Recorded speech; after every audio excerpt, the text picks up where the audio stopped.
Now, some of these incidents might be scary to some of you, but once again, if we look at these events from February 5th to March 5th, we can really see a decline in someone's mental health.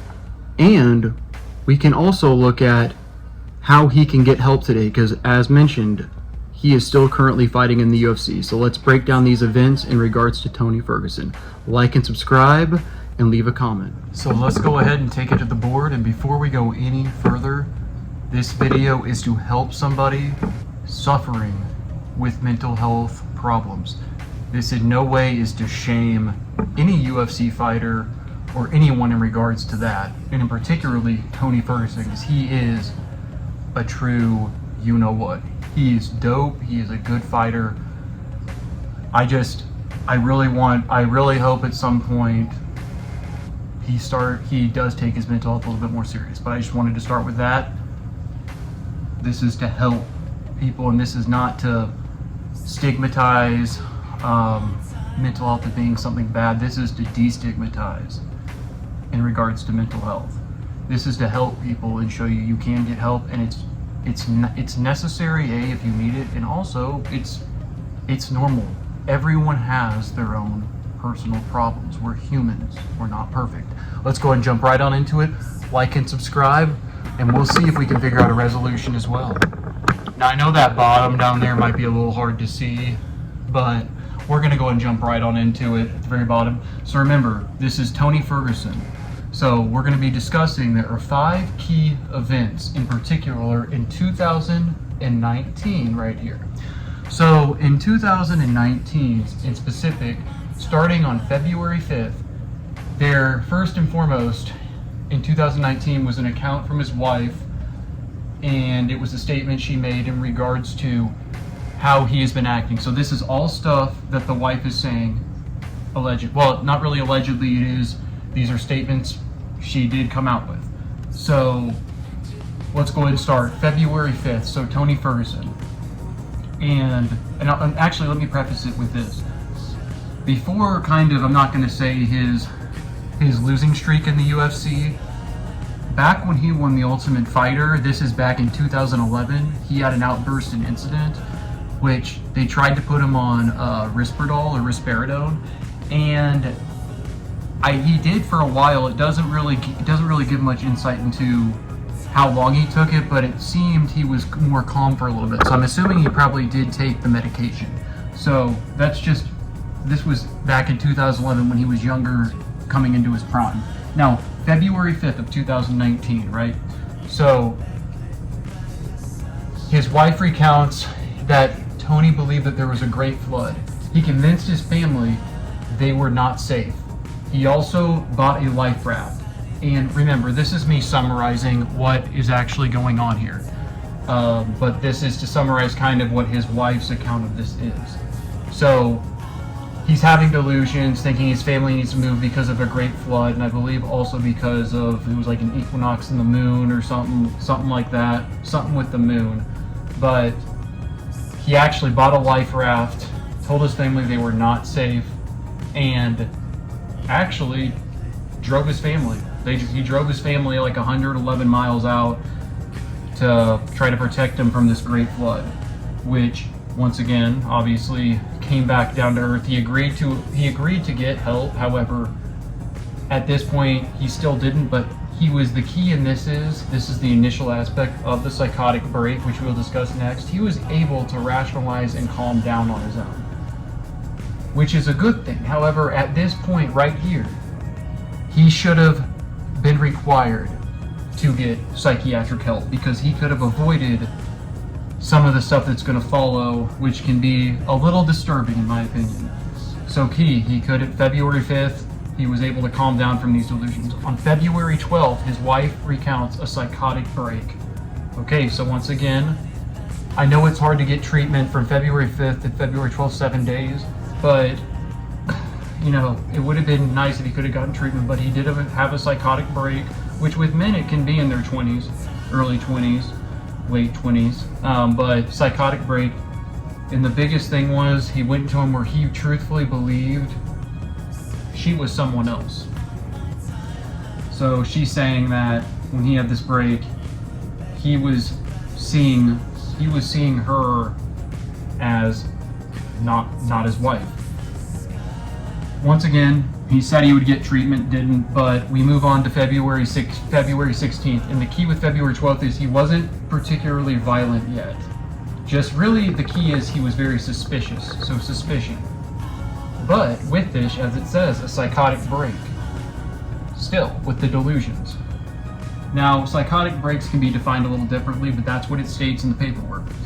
Now, February 16th, this is when we start not where he can't de-escalate anymore.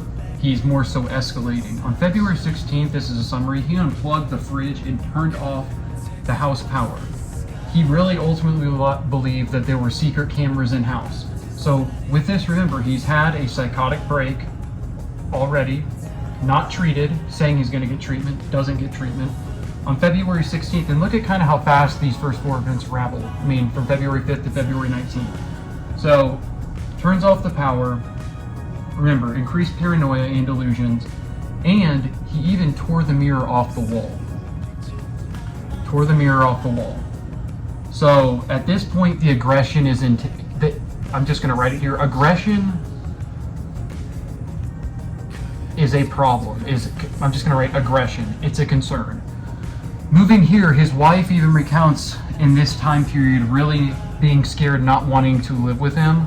On February 19th, he did agree to get psych help again. And you'll realize the interesting thing is in all of these, he's telling them in all these events that he's going to get psych help, but ultimately never does. He agreed to get psych help. And so essentially what happened was he agreed to get help when family was going to take him for his help out in California. He destroyed the house, and the delusions are intensifying again. He believes there's a hidden doorway under the fireplace. This is when his wife moves in with his parents, and the child does as well. You got to realize this is when he's getting to a point of where he can't at all rationalize what is real and what is not real with this psychotic break. So when you have that big blow at first with the psychotic break, this is when the true revelation of it starts really unraveling per se. So right here, remember, agreed to get help, didn't. When his wife came to get him for help, or when they were going to go to treatment, he destroyed the house, and once again he believed there was a hidden doorway under the fireplace. So at this point, the aggression's rising, and he's also, if I recount, he's been making statements, according to his wife, in regards to, not making statements, she is making statements that she fears for her life and her son's life and his life. So let's go ahead and go to March 5th. So aggression is huge now, and you can just see how it escalates. It's just ticking, getting worse. March 5th. So he agreed to treatment. He once again agreed to treatment while driving to treatment. And this is what's interesting. Between February 19th and March 5th, it's very interesting to know how much more aggressive he was becoming. I mean, Tony was living on his own. He destroyed his house. His wife has had enough of it, which I don't blame her. So once again, here he agreed to treatment. Wife was taking him to treatment, and while she was driving on the highway, he jumped out of the car on the highway and jumped over the fence and made it home later that night. You got to understand, at this point, he needs help. That's what I'll leave it at. So the whole reason I do this is, once again, is to just show this, and once again, hopefully he's getting help. But hopefully, as you can see with this escalation, with these delusions, and he is a pro fighter, remember, he is a pro UFC fighter. He could really hurt somebody with the delusions he's going through, the paranoia. And I'll just say this, I can't say this for certain, but allegedly he potentially, I don't know if he's been diagnosed with schizophrenia or bipolar disorder, but that's what the speculation is. Nobody truthfully knows. I would probably say, I don't want to say either, but I would say with the hallucinations, delusions, and whatnot, he potentially could have schizophrenia. He was prescribed risperidone, remember, in 2011, and that was way before 2019. But the key is he's still fighting, and he has a fight coming up, and he's in his decline. He's had so many. He's such a great fighter, great cardio, but his brain's taken a toll as well. What I believe the true resolution is after this fight, if he wins, loses, I think he should stop now, but I don't want to be the one to speak on it. He needs to stop fighting. He also, and I'm going to get straight to business, he needs to stop fighting. He needs to take prescribed meds. He needs them right now. Meaning risperidone. I know there can be some unpleasant side effects, but even something like Zyprexa or olanzapine could be an option. And he must have a treatment plan. Meaning things such as all weapons must be out of the house. He should not have access to weapons. He should have a plan in regards to if the delusions are picking up, if he feels like he is getting worse, to always go to his psychiatrist and make a call instead of putting it off and just quitting your medications, because you should never quit an antipsychotic all at once. Always talk to your provider about that. He should taper off of it if there was a problem. And lastly, to summarize this, once again, I just wanted to do this to just show you an example of somebody and just kind of a family situation in regards to a UFC fighter. It doesn't even have to be a UFC fighter, but in this instance it is, obviously, to show you how each event escalates and gets worse and worse, and hopefully, once again, remember that he's still fighting. Hopefully he gets the help he needs. I hope you get the help you need, Tony Ferguson. You're a great fighter. This is your daily dose of mental health with Adam. Please like and subscribe. Check out my 365 days of running. I cover everything mental health. I cover mental health I cover mental health drugs. I cover addictions. I cover everything. I work in the inpatient psych field as a psychiatric RN, and will hopefully be going to be starting NP school pretty soon. So once again, like and subscribe, leave a comment. I love you all. New video coming out soon. Who knows what it'll be about, but it'll be about mental health. Love you all.